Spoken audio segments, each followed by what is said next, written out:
दोस्तों, क्या आपने कभी ऐसी कहानी सुनी है जिसमें गरीबी, शरारत और इंसानी बेपरवाही का कड़वा सच छिपा हो?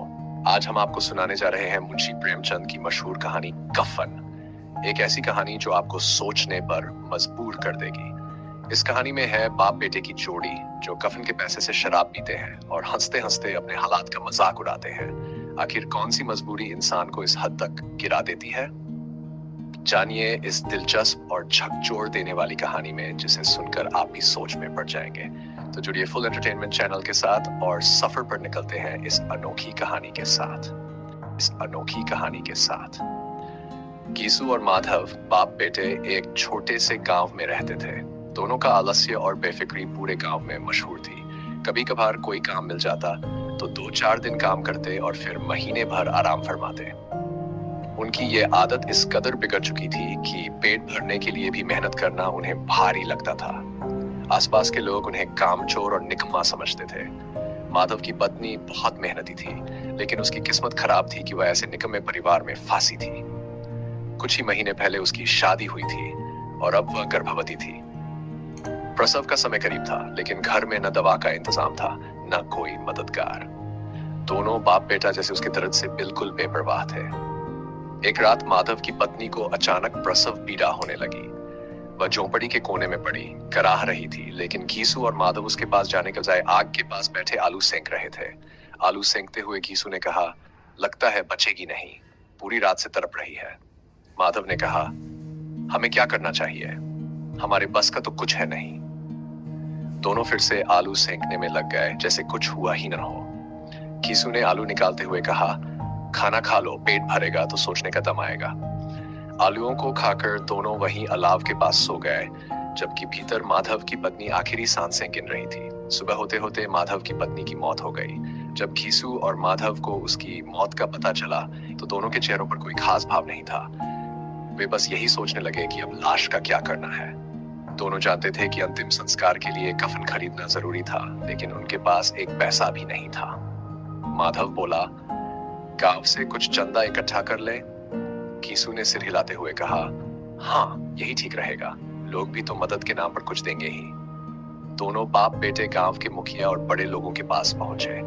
वे रोते गाते हुए लोगों से कहा कि उनके घर में बहू की मृत्यु हो गई है और अंतिम संस्कार के लिए कफन के पैसे नहीं है। गांव वालों ने भी गरीब समझकर चंदा इकट्ठा किया और उन्हें पैसे दे दिए। किसी ने सोचा भी नहीं कि ये बाप बेटे इतने गैर जिम्मेदार हो सकते हैं। चंदे से मिले पैसे हाथ में आते ही घीसू और माधव का लालच जाग उठा। माधव ने कहा, इतना पैसा हाथ में हो और कफन खरीदने जाएं, क्यों न पहले कुछ खा पी लें, पेट भरा रहेगा तो भगवान का नाम लेने में भी मन लगेगा। घीसू ने तुरंत हामी भर दी। दोनों पास के बाजार में पहुंचे और शराब, तली मछली और पूरी कचौड़ी खरीद कर खाने पीने में लग गए। उनके मन में जरा भी पछतावा नहीं था कि जो पैसे कफन के लिए थे उन्हें वे खुद पर उड़ा रहे हैं। शराब पीते हुए घीसू बोला, लाश को क्या पता कि उस पर कफन है या नहीं। माधव ने हंसते हुए कहा, सच कहा, मरने के बाद तो सब बराबर है। दोनों बाप बेटे इस तरह खाते पीते रहे जैसे कोई उत्सव मना रहे हों। शराब के नशे में वे इस कदर डूब चुके थे कि उन्हें यह भी याद नहीं रहा कि घर में एक औरत की लाश पड़ी है जिसका अंतिम संस्कार होना बाकी है। घीसू ने कहा, कितनी बढ़िया औरत थी, पूरा गांव कहता था माधव की बीवी घर को स्वर्ग बना देगी। माधव ने गिलास उठाते हुए कहा, हाँ स्वर्ग भेज ही दिया उसे। और दोनों ठहाका मारकर हंस पड़े। शराब के नशे में धुत घीसू और माधव वही पैसे जो कफन के लिए इकट्ठा किए गए थे शराब और खाने में उड़ा चुके थे। उनके चेहरों पर जरा भी शर्मिंदगी नहीं थी। इस कहानी का अंत ये सवाल उठाता है कि गरीबी और अमानवीयता की हदें कहां तक जा सकती है। प्रेमचंद इस कहानी के माध्यम से न केवल समाज में व्याप्त गरीबी और शोषण को उजागर करते हैं, बल्कि यह भी दिखाते हैं कि कैसे आर्थिक तंगी इंसान की नैतिकता और संवेदनाओं को भी खत्म कर देती है। कफन केवल गरीबी की कहानी नहीं है, बल्कि ये समाज पर एक गहरा व्यंग्य है। यह कहानी यही बताती है कि कभी कभी इंसान अपनी दयनीय स्थिति को भी इतनी स्वाभाविकता से स्वीकार कर लेता है कि नैतिकता और संवेदना जैसी बातें उसके लिए अर्थहीन हो जाती हैं।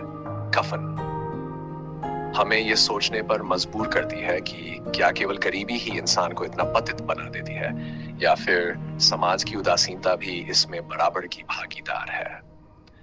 जब बाप और बेटा दोनों ने अपने हालात पर विचार किया तो उन्हें यह एहसास हुआ कि उनका मजाक और शराब पीने की आदतें उन्हें और भी गहरे संकट में डाल रही थीं।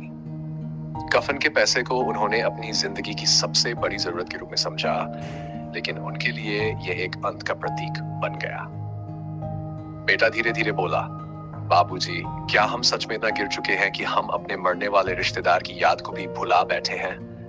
बाप ने सिर झुकाते हुए कहा, शायद हम अपनी इंसानियत को भूले हैं। ये कफन हमें याद दिलाता है कि इंसानियत और संवेदनाएं सबसे बड़ी संपत्ति है। इसलिए बाप बेटा ने तय किया कि वे अपनी जिंदगी को नया मोड़ देंगे। उन्होंने न सिर्फ कफन का पैसा वापस करने का निर्णय लिया, बल्कि अपनी सोच और आदतों को भी बदलने का वादा किया। उस दिन से उन्होंने एक नई शुरुआत की, गरीबी को सहकर भी इंसानियत को नहीं छोड़ा। इस तरह कफन ने उन्हें सिखाया कि जीवन में पैसे से ज्यादा महत्वपूर्ण चीजें हैं, जैसे परिवार, प्यार और इंसानियत। इस अंत में प्रेमचंद ने यह संदेश दिया कि समाज की बुराइयों से लड़कर भी हम अपने मूल्यों को नहीं भूल सकते। आखिरकार सच्ची समृद्धि उसी में है जब हम अपने अंतर्मन को पहचानें और अपनी जिम्मेदारियों को निभाएं। अगर आपको ये कहानी पसंद आई हो तो हमारे चैनल फुल एंटरटेनमेंट को लाइक और सब्सक्राइब करना न भूलें, ताकि आप हमारी अगली दिलचस्प कहानियों से भी जुड़ सकें। धन्यवाद।